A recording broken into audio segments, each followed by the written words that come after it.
December 13th.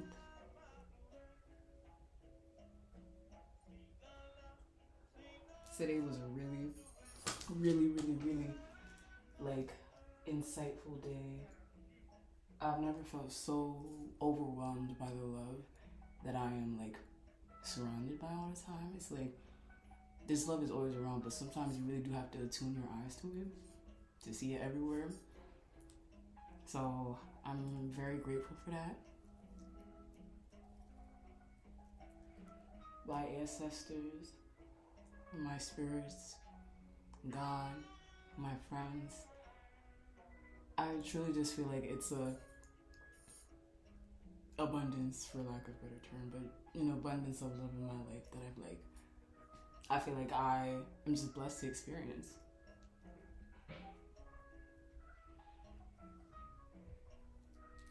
I put too much, grabba in my joint. So, yeah.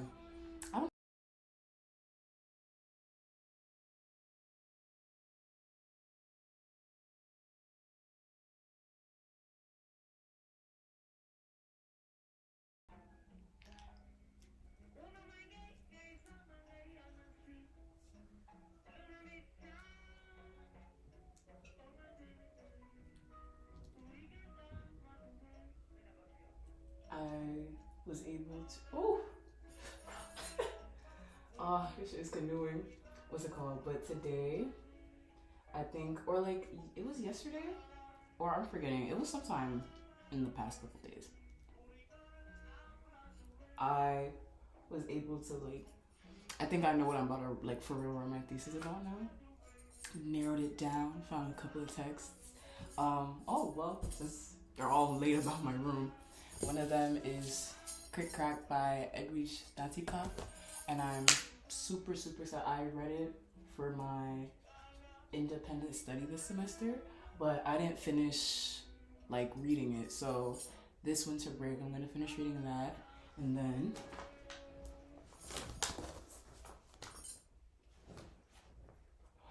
Tell My Horse. Excuse me, y'all.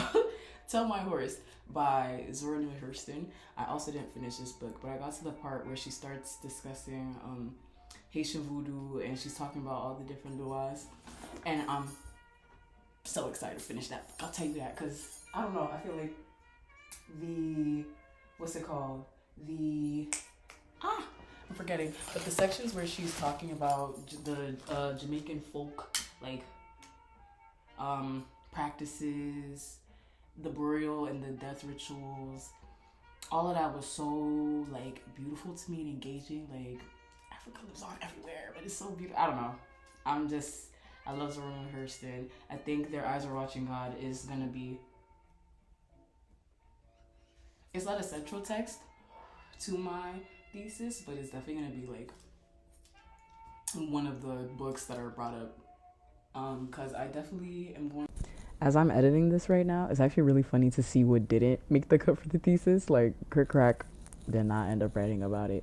Because as I was writing my thesis and really trying to make that outline and see what arguments I was really going to make, I felt that Crick Crack was actually very self-explanatory when it came to my argument. And I was like, I could go into more analysis with the other text. I wonder if we both gonna see if I mention this in this video, but yeah.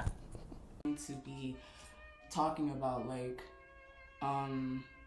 sexuality and sensuality as a mainstay in African spirituality, and how that informs you can't separate your sexuality and sensuality from your faith, and that is so beautifully shown through the character of Janie. So I'm very excited about that. Then this isn't for my thesis, but it's out now. So I just started reading Jambalaya by Louisa Tish. Very excited to be reading that. I felt like I read Spirits Come From Water and the Book of Juju this summer. So those were really pivotal texts in me getting back into a more African-centered spiritual practice. Because when I first got into spirituality, it was very much a lot of the New Age shit, but I did get into ancestral veneration, which I am very glad about. but this iteration of my journey has been more rooted in a West African worldview, cosmology, and all that. So I'm reading that. Very excited to like get more into that. And then, y'all, if it's one book that you read, you can't even see it, but Eroticism, Spirituality, and Resistance in Black Women's Writings. This book genuinely changed my life this year. Okay, well, no, it did. Cause what's it called? I read it. This was one of the first books I read from my independent study this semester, and the way that she like really ties in all these topics, I feel like I'm unable to give words to right now, but it's very central to how I came to understand Black women's writings, especially like 20th century, like Toni Morrison. Bitch, oh my god, I just finished reading Beloved, and that book, that's gonna be a part of my thesis for sure. It ended up being the main book, the only book I wrote for my thesis, so thank you, Toni Morrison. So that book, but the way that I had read her analysis of the book, and then like I had read Beloved, so that was really helping me read through a lot of this stuff, because it's such a dense book. There's so many symbols, so many like allegories, so many different like there's so much in that book to mine, and it's like I was supposed to read it in a week, which is crazy. I would never. The independent study, y'all, one book a week, I felt like there's some books, like a lot of them I didn't finish, but the ones that I did really enjoyed. But it's like, I can definitely finish a book in a week, but Beloved is a book that needed more time to be sat with. So, probably gonna have to reread it. I'm definitely gonna have to read it. I'm very excited about that. Yeah. This was supposed to be like a cute little video of me just like smoking my thing, you know. Yeah. But ignore my dates. I was like, oh, that doesn't look cute enough. Wow. But yeah, ignore the dates. They were right in the frame, and I didn't like how it looked in the foreground. I'm gonna smoke more of this, and then I'm about to eat. I hope y'all are enjoying the music.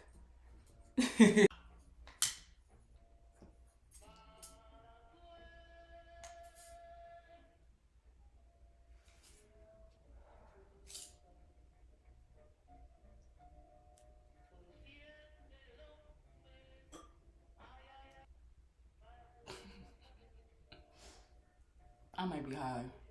A little too much.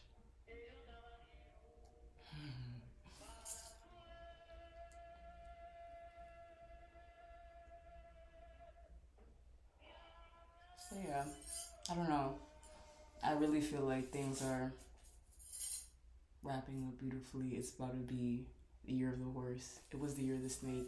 Bitch, it's definitely been a year of the snake. I feel like I've shed so many ideas about myself, so many like versions of myself that needed to die so I could live as who I am now, that I can live in alignment with my higher self and with my ancestors. Cause y'all, it's been a fucking year.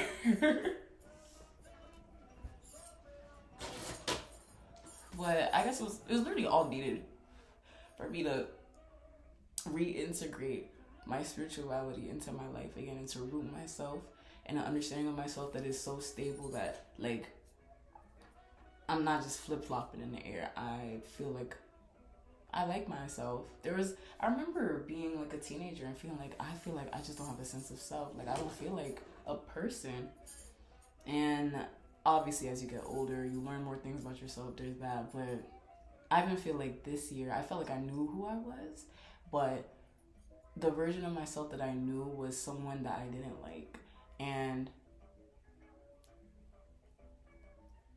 it was also a version of myself that was so attached to other people. It's like, the pursuit of other people instead of like really sitting with myself and fostering the things that I know and that I love about myself, or even getting to know myself fully. It's always on the chase. So that I had to kill that. had to kill the part of myself that like was just not proactive about my happiness and my growth. So yeah. I'm very excited for 2026.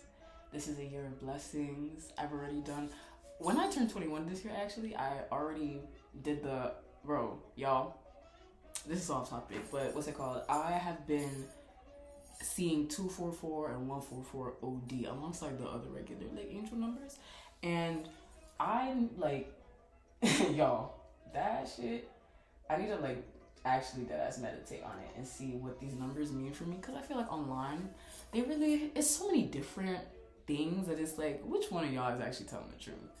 So yeah. I feel like I should eat, but I don't, like, I want to keep smoking, but do I? do I? But it's been a year, and I'm very grateful actually for this year. It really felt like that half, like, yo, like, it's, I genuinely don't think I've understood how much, no, I've understood. I've written about this, I've talked about this, I've prayed about this, like, this year genuinely shifted so much of what I know about myself. I definitely, like, the idea of, like, life just happening to you and actually realizing, no, this is your life, you are living it, and there's so much that is in my control. The phrase being the architect of my own joy has been really put into the ground.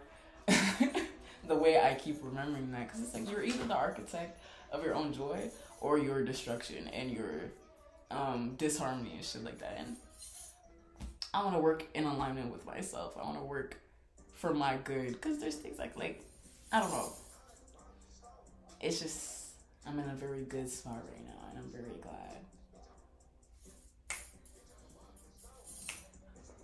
Okay, so I do need to eat.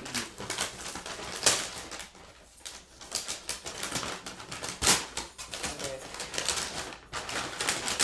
I got the dinner combo. I should have got white rice now that I think about it. But I got Jamaican chicken, and I got fried rice.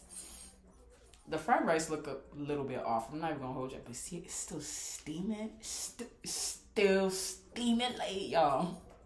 Please. Ooh. Okay. And then it came with an egg roll and a crab rangoon. So very excited to eat. And then I got a fortune. Oh my god. Actually, I don't need the fortune cookies. I need to start saving my fortune cookies, because there was one that, where did I send it? Oh, no. This was at the dining hall. They had fortune cookies. And let's see what mine says. And what's it called? I had gotten a fortune that I really liked. And I was like, damn, I need to save this. It's probably in my jacket pocket. But, okay. True happiness comes from within. It's true. It is true. Shit. Or someone would be saying that, what's it called? The thing only means something if you eat the cookie. I'm not eating that shit. I'm not eating that. I don't like how it tastes. Damn, did I not get a fork? Wait, I think I got forks in here. Yeah, I do, because that's it. I'm just like, if you're an establishment, just put it in the bag, please. Oh my god, y'all. The egg roll and the crab right girl. I'm so fucking excited. And it's